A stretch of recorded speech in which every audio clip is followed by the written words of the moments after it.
y a des metteurs en scène qui ont énormément de talent, et puis il y a des comédiens, quelquefois des vedettes, qui sont extrêmement paresseuses, et qui donc utilisent leur notoriété pour faire peur, ce qui fait que le metteur en scène ne travaille pas, et hop, ils sont comme ça.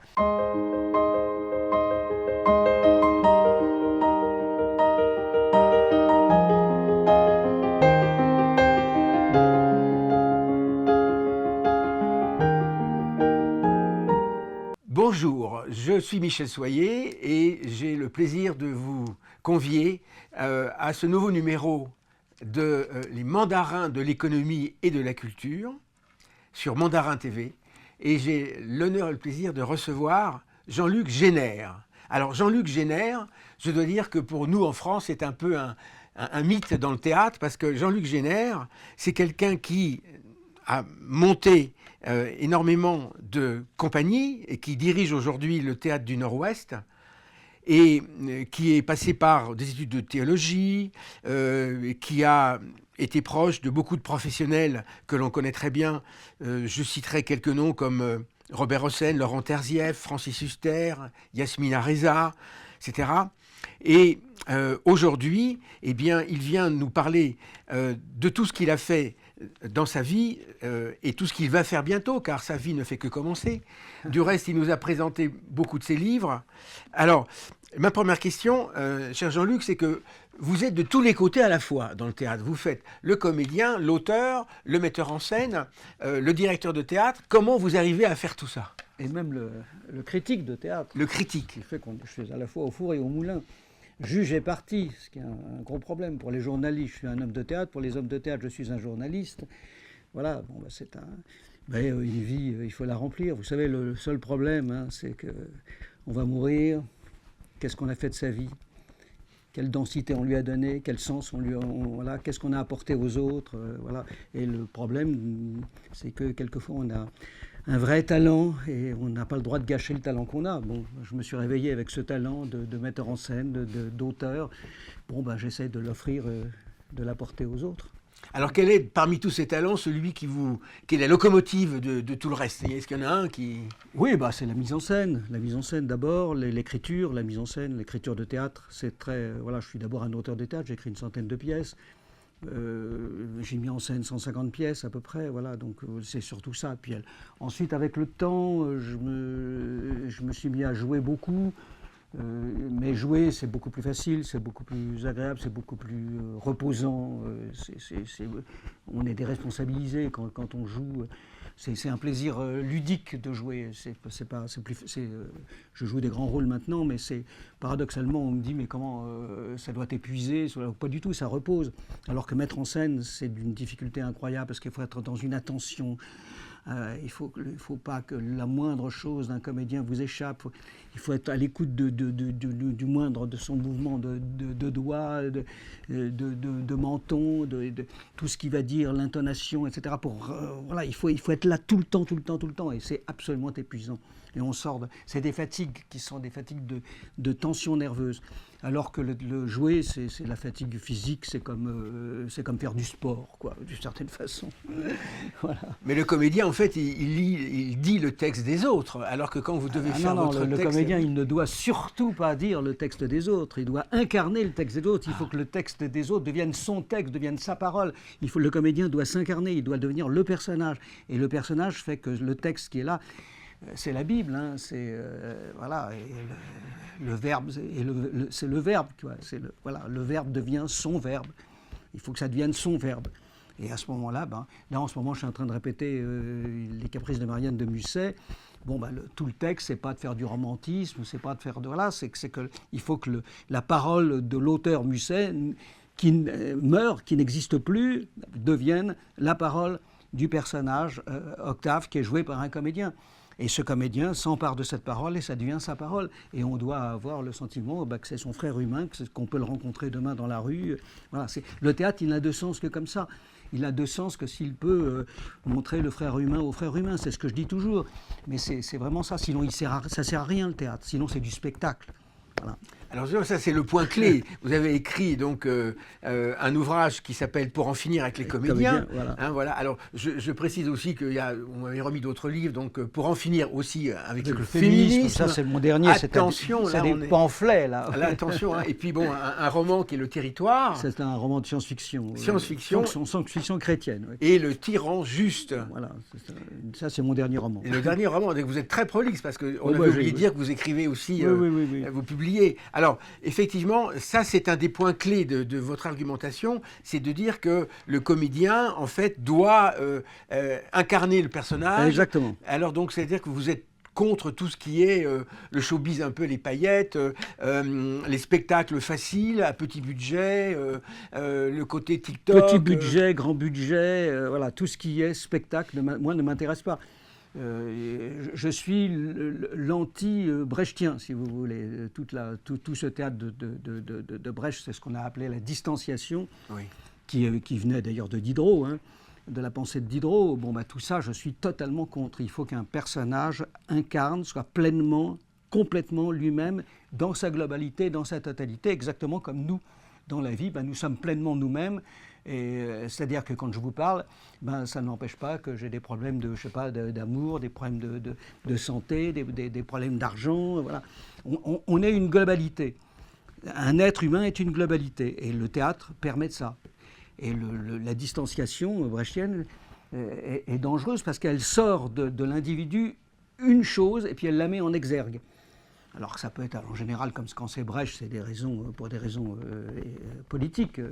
Mais maintenant, aujourd'hui, on va sortir quelque chose, on va montrer que par exemple, Musset n'est que romantique. Non, les personnages sont romantiques, oui, ils ont une dimension romantique, mais ils ne sont pas que ça. Ils ont des souffrances, ils ont des amours, ils ont de l'orgueil, ils ont de la vanité, ils ont tout, quoi. Voilà, comme nous. Comme nous, il y a des problèmes de maladie, des problèmes de... Voilà. C'est ça le théâtre, et c'est ça le théâtre qui est utile à la cité, utile à la société. Alors est-ce que justement vous êtes un petit peu en faux contre notre société aujourd'hui où on résume les gens, les individus et les idées à quelques idées clés, ce qu'on appelle la pensée. Le schéma, bien sûr. Mais cela dit, c'est pas seulement d'aujourd'hui, ça a toujours été. Hein. Aujourd'hui, la société d'aujourd'hui, elle est comme celle d'avant. Hein. Vous savez, moi j'ai 75 ans, il y a 40 ans c'était pareil, hein. On disait les mêmes choses, on avait les mêmes préoccupations. Il y a un problème d'éternité de l'homme, hein, l'homme c'est toujours l'homme. Alors ensuite les sociétés font qu'ils sont un tout petit peu différents, bien sûr en fonction des sociétés, en fonction du contexte social. Mais sinon l'individu est toujours l'individu, il aura toujours les mêmes problèmes. Hein. La soif d'amour, l'ego, la souffrance, etc., etc. Enfin voilà, les êtres humains se ressemblent tous. Pour ça qu'on me dit, moi j'ai des copains qui me disent, je vais aller voyager. Quand on fait du théâtre, on voyage partout. Moi je faisais, quand j'avais 18 ans ou 16-17 ans, je partais en mobilette, je faisais jusqu'en Turquie comme ça. On voyageait, mais on s'aperçoit qu'en voyageant que les gens sont tous les mêmes.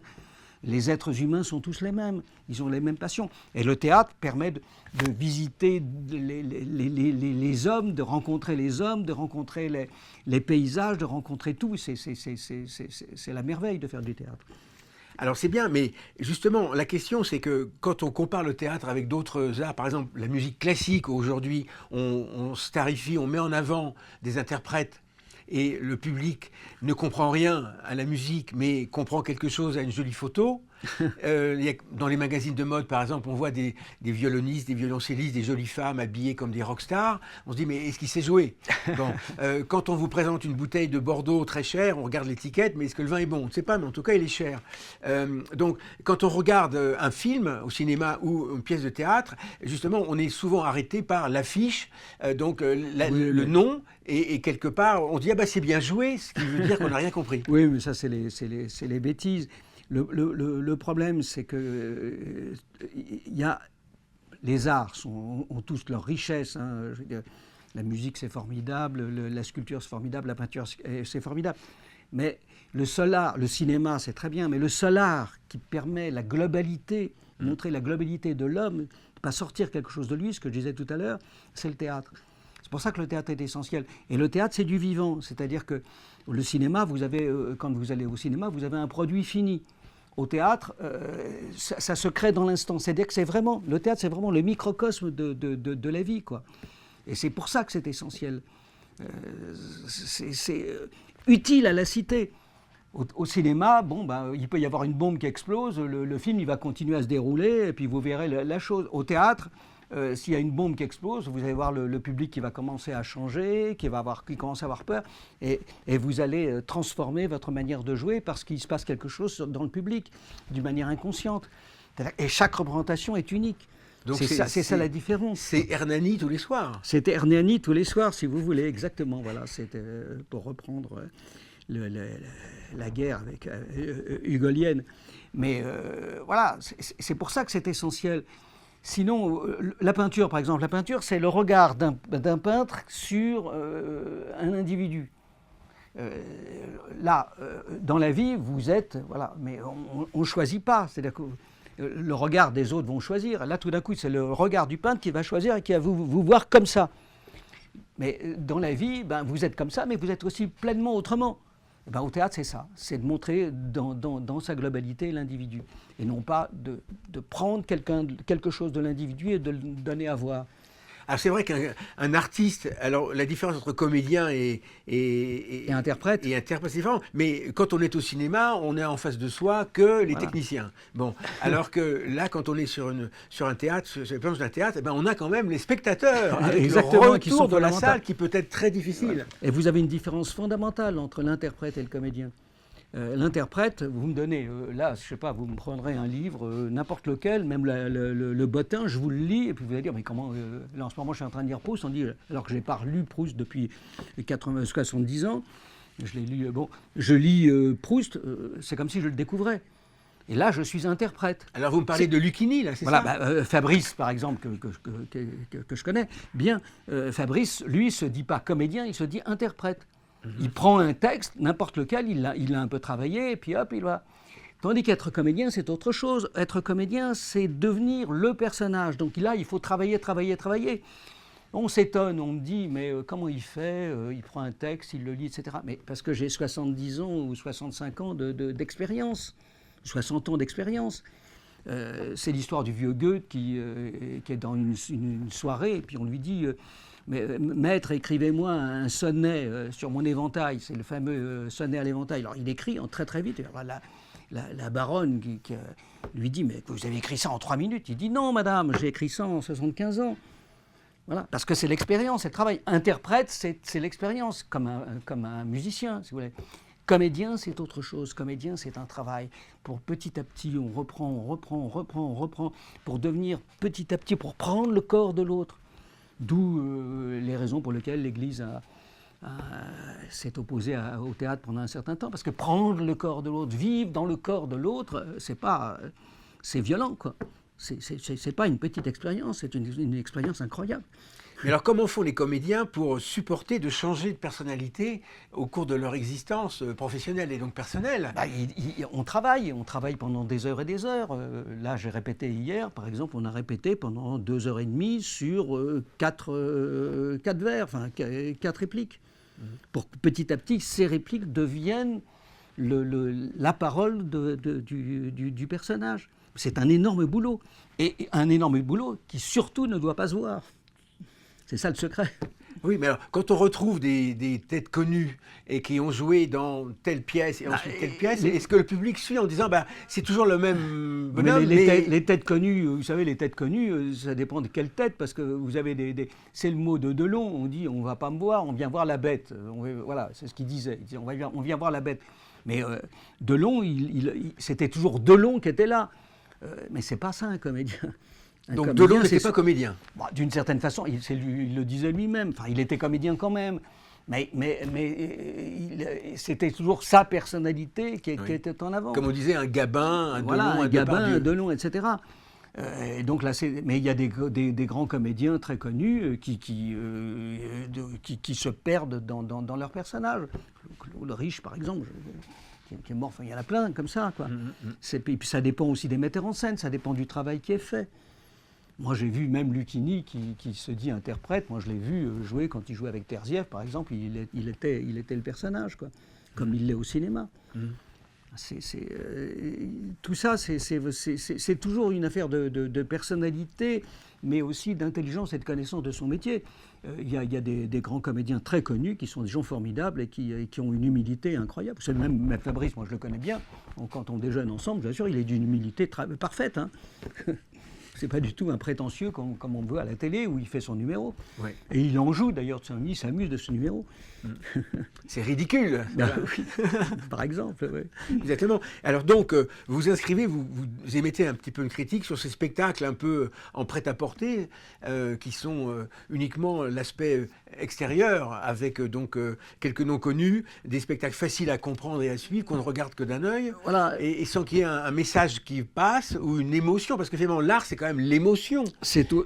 C'est-à-dire que l'art, le théâtre, c'est pas seulement un art, c'est la vie, c'est un microcosme de la vie. Et dans la vie, vous avez des pleurs, de l'émotion, des gens qui n'en ont aucune ou qui la cachent.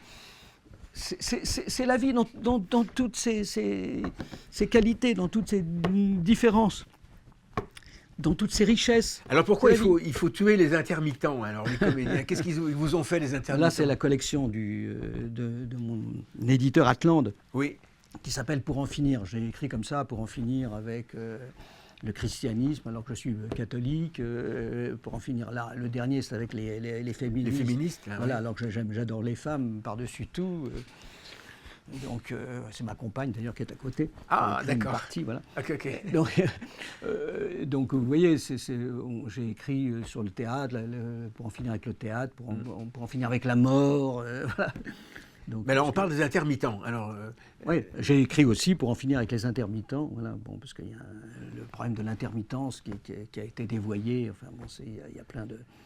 Au départ, c'était fait pour que les comédiens puissent vivre, dans la mesure où tout un travail qui est du comédien, il est aussi chez lui, parce qu'il faut apprendre les textes, il faut travailler, et que ce n'est pas seulement quand il est sur le plateau. Donc ça permettait aux comédiens de vivre. Voilà. Et puis alors, ensuite, on a ouvert la chose aux techniciens, ce qui n'a aucun sens. Voilà. Mais c'est un système totalement français. C'est un système français qui a été formidable. Qui est formidable, mais qui est un peu dévoyé, quoi. Voilà, c'est tout. C'est ce que j'explique dans un de mes livres.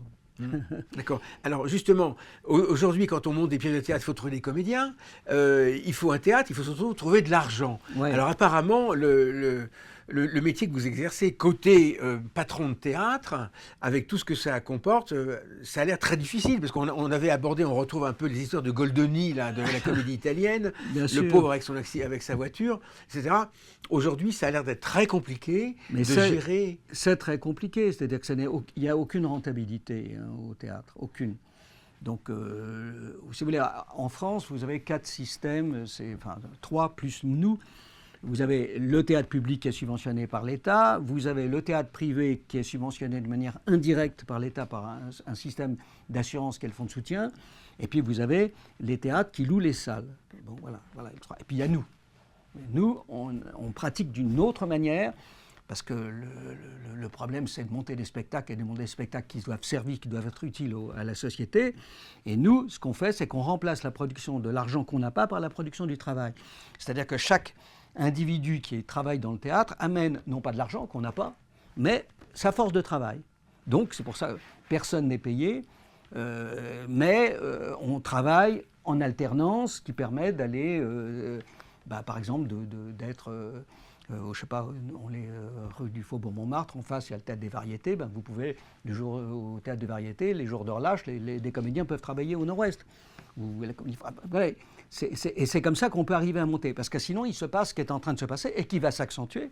En ce moment à Paris, vous avez 80 one-man shows, 80 solos. Je ne parle pas sans compter les trucs comiques, vraiment les one-man shows, ça c'est des solos. Pourquoi? Pour des raisons économiques. Ça n'est pas rentable. Plus de 3 comédiens, ça n'est pas rentable. C'est terrible ce que vous dites. Mais c'est un fait. Et ça ne fonctionnait que parce qu'il y avait des subventions. En ce moment, avec ce qui se passe, par exemple, la ville de Paris vient de diminuer d'un tiers la subvention pour le théâtre privé à Paris, ce qui est déjà une catastrophe. Nous, on ne touche pas ça. Mais pour ceux qui la touchent, c'est une catastrophe. Et ça va s'accentuer. Il va y avoir, en plus avec ce qui est en train de se passer, la guerre, voilà, bon, les budgets de la culture vont diminuer de plus en plus et on va se retrouver dans des situations, voilà. Alors, que doit faire l'artiste ? Est-ce que l'artiste doit attendre les subventions pour faire quelque chose ? Non. L'artiste doit créer, l'artiste doit être responsable, l'artiste doit se prendre en main et apporter et aider la cité, exactement comme il y a des gens qui vont se battre. Voilà, c'est notre façon. Avec le talent qu'on a, on se bat et on combat avec les moyens qu'on a. C'est ça, être un artiste aussi, c'est-à-dire responsable dans la cité du talent que l'on a et que l'on peut faire partager parce que la cité a besoin de miroirs, comme le dit Hamlet. Oui. Voilà. Et le théâtre, c'est le miroir. Alors, le théâtre, c'est le miroir, mais est-ce que le théâtre de la Gaîté, c'est le miroir des gens qui arrivent en France pour trouver un gîte, un couvert et de l'argent de la CAF ? Oui, alors là, là ce que vous touchez un problème fondamental. Moi, j'ai eu ce problème-là aussi au Nord-Ouest, au théâtre du Nord-Ouest. Vous avez, le théâtre est toujours ouvert, donc vous avez des clodos qui viennent. Bon, alors on en accueille un, on en accueille deux, voilà. Et puis à un moment donné, il faut expliquer. Attendez, c'est pas un hospice. Et là, la ville de Paris ou l'État devient folle avec le problème de la Gaîté, le théâtre de la Gaîté dont vous parlez. C'est un problème fou. Parce que ça n'est pas un hôpital. Donc, c'est-à-dire qu'ils considèrent que l'hôpital est plus important que le lieu culturel. Ça pose des problèmes philosophiques fondamentaux, hein, vous voyez. Donc, et là, c'est grave. Et personne ne le dit. Hein. Je n'ai pas entendu un article en disant ça. Alors qu'il s'agit de se poser le problème, exactement comme on doit se poser le problème quand on est un être humain et que vous avez des clodos qui sont en bas de chez vous et que vous n'accueillez pas chez vous. Pourquoi vous ne les accueillez pas ? Bon, si on ne sait pas, quand on est chrétien ou même quand on ne l'est pas, on doit se poser ce genre de problème. Et on doit aussi savoir pourquoi on répond comme ça et pourquoi on répond en ne les accueillant pas chez soi. Pourquoi, moi, au Théâtre du Nord-Ouest, à un moment donné, on arrête, quoi. Et je vous assure, j'en ai reçu, que j'ai accueilli plusieurs fois, même accueilli un jour un musulman, c'était très drôle, parce qu'il volait derrière le truc, puis je lui dis, mais je sais que tu voles, parce que j'avais fait ma petite enquête. Et il me dit, mais non, non, non. Alors il me dit, mais je jure que... Alors je lui dis, mais tu vas jurer sur le Coran que tu ne voles pas. Alors là, évidemment, il n'a pas juré. Parce que je lui avais dit, moi, si je jure sur le Christ, finalement, grâce au Coran, il a avoué qu'il volait. C'est assez drôle, quoi. C'est authentique ce que je vous raconte. Donc voilà. Mais on sait très bien que, voilà, il faut savoir ce qu'on fait et ce qu'on est. Et de savoir que la culture est plus importante qu'un certain nombre de choses. Chacun a sa place. Moi, si j'étais fait pour être, comme le général de Gaulle, militaire, je serais militaire. Si j'étais fait pour être médecin, je serais médecin. Chacun a sa place dans la cité. Dans cette cité, moi, ma place, mon talent, c'est le théâtre. Bon, voilà, je suis incapable j'ai même pas de portable, j'ai même pas les trucs, je comprends rien. Les langues, j'arrive pas à les parler. Voilà. Mon seul talent, c'est celui-là. Et on est dépendant du talent qu'on a. Simplement, il faut savoir le talent qu'on a. Il faut l'exercer, il faut pouvoir Pouvoir exercer son talent, c'est prendre les moyens aussi de le faire. Et je suis entouré de gens merveilleux qui m'ont permis de pouvoir de diriger des théâtres, non pas pour diriger un théâtre, mais pour permettre la liberté à l'intérieur de ce théâtre. Oui, alors certains de vos collègues théâtres maintenant font partie de grands groupes industriels, avec apparemment beaucoup d'argent, des théâtres qui sont refaits à neuf, oui. etc., des affiches incroyables, des hommes politiques qui se mettent sur les planches. Bon, oui. C'est pas nouveau, moi j'ai connu Bernard Tapie, donc... moi aussi je l'ai connu, oui. Voilà. Mais qu'est-ce que vous pensez de tout ça ? Parce que vous êtes tellement différents, finalement, vous arrivez à vivre en face de ces mastodontes. Mais c'est la même chose, c'est-à-dire que vous parlez de Bernard Tapie, par exemple. Moi, je l'ai vu, j'ai déjeuné 2-3 fois avec lui. C'était un homme absolument charmant à côté. Et puis, quand il jouait, quand il était comédien, il adorait ça. Hein, c'était pas... Et peut-être même si il pensait que c'était plus important que l'argent qu'il gagnait. Simplement, c'est qu'il s'est donné les moyens d'avoir de l'argent pour pouvoir, à un moment donné, être libre et faire ce qu'il voulait quand il était comédien. Mais sur le plan du sens, voilà. Et en plus de ça, contrairement à ce que disent les méchantes langues, il avait du talent comme comédien. Moi, je l'ai vu jouer. C'était un type vraiment talentueux. Et alors, Dupond-Moretti, il a du talent comme comédien? Moi, je ne l'ai pas vu son spectacle. Mais là, c'est pas tout à fait pareil, parce que c'est un one-man show. Enfin, il est tout seul en scène. Il fait partie de ces 80 dont je parlais tout à l'heure, qui encombre un peu les lieux. Mais moi, je trouve que c'est un type qui a une forte personnalité, et c'est très bien qu'il fasse ça. Jean-Louis Debré, par exemple, qui vient de mourir avant-hier, président de voilà, lui aussi a fait ses one-man shows, voilà, et avec brio et talent. Et sa fille, par exemple, qui a été mon assistante à un moment donné, voilà. Les effets de manche ont toujours existé au barreau. Bien sûr, oui. Puis, vous savez, entre le métier d'avocat et le métier de comédien, souvent, il y a des rapprochements. Moi, en ce moment, j'ai une comédienne qui joue Marianne, dont son deuxième métier est d'être avocate. Vous voyez, donc mais on enseigne aux politiques à parler en public, à parler à la télévision. Mais pour le coup, là, ils ne changent pas de personnalité. Ils mettent en avant, au contraire, leur propre personnalité qu'ils travaillent. C'est très important, le fait de pouvoir faire passer quelque chose.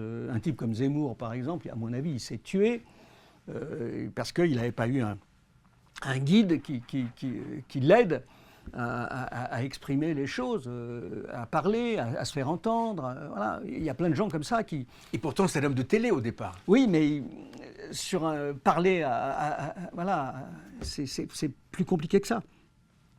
Donc ça s'apprend, mais ça c'est autre chose, c'est l'art de l'éloquence, ce n'est pas seulement être comédien dont on parlait tout à l'heure. Oui, au sens où vous l'entendez. J'entendais tout à l'heure, oui. Donc ça veut dire que vous pensez que dans la profession, il y a beaucoup d'interprètes et très peu de gens qui... Il y a très peu de gens, de vrais comédiens, il y a très peu. Surtout, il y a très peu, c'est là où c'est vraiment dangereux, c'est qu'il y a très peu de metteurs en scène, de vrais metteurs en scène, c'est-à-dire de vrais directeurs d'acteurs, de gens qui travaillent vraiment avec les comédiens. Ça, il y en a très peu. Moi, je vois beaucoup de... La majorité, je suis quasiment au théâtre tous les soirs, la majorité des spectacles que je vois, c'est des spectacles de comédiens. C'est-à-dire que c'est des comédiens qui sont pris en main à peu près avec un metteur en scène qui a un sens de l'esthétique, qui a un sens du beau, qui a un sens du décor, qui a un sens du costume, qui s'occupe de tout ça, mais qui est incapable de diriger un comédien, et même quelquefois, et très souvent, il en a même peur. Ah oui. Oui.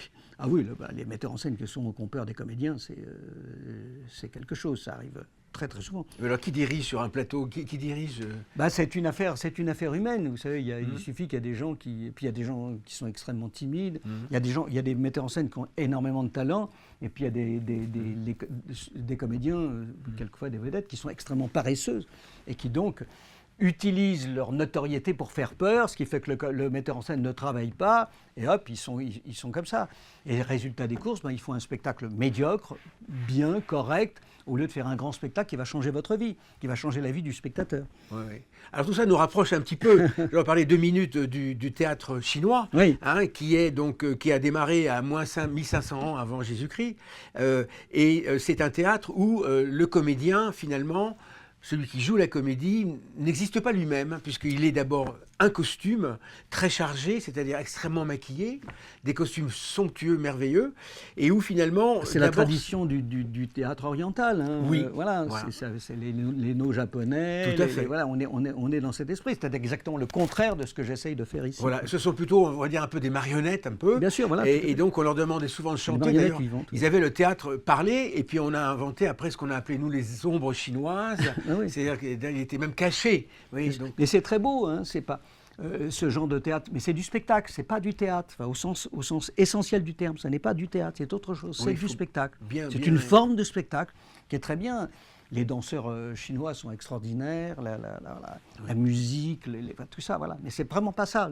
C'est pas ce théâtre-là, moi, qui m'importe, qui me paraît essentiel à citer, ce que je vous expliquais tout à l'heure. Alors, de quoi on parle pour 2025 ? Qu'est-ce qui va se passer au Théâtre du Nord-Ouest ? Alors, eh bien, on va là, on va continuer la programmation. Là, je suis en train de monter les Caprices de Marianne. Il va y avoir aussi une autre pièce de Musset.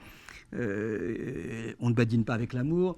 Il va y avoir en tant que création une des grandes œuvres françaises que maintenant, malheureusement, dont l'auteur...